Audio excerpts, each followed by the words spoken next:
И здраво на сите, добре дојдовте во новото видео и во ова видео ќе снимаме Hot Chili Challenge, па во овој челендж треба една лажичка да сипиме, па го изедиме.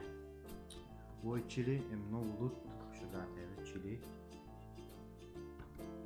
Тука пишува чили е многу лут, значи ни е неопходен во мексиканската кујна. Много е луто, дојам јавено. Али челендж е челендж, па да го направиме. Али ќе мора сам да го направам, пошто нема никој дома, а и моите другари не беа слободни. Па, ајде да пробаме се.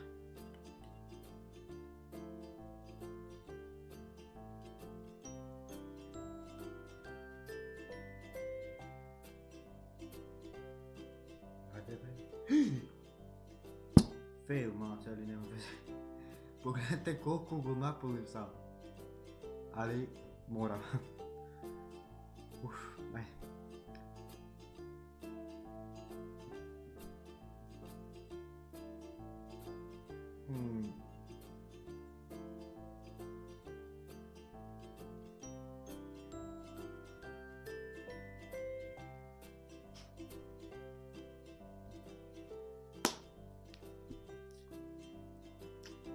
Сега за сега не луте.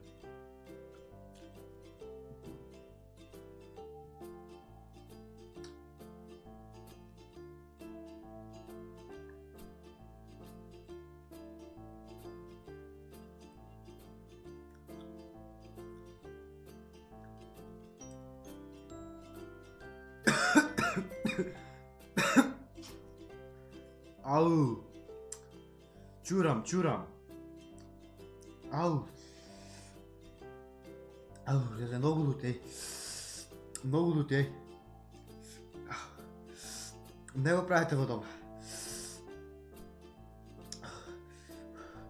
Леле, многу лут, еј, деца. Ау!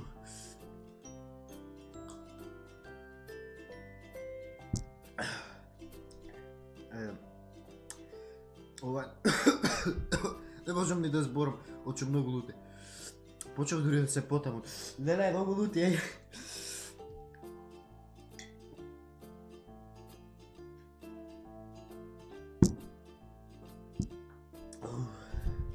Значи, ќе го завршувам видеото. Стварно многу лути, не можам ни да зборам. Се надевам ви се допадна ова видео. И ако ви се допадна, ставете лайк, доколку не дислайк. Се гледаме во следно видео. Чао!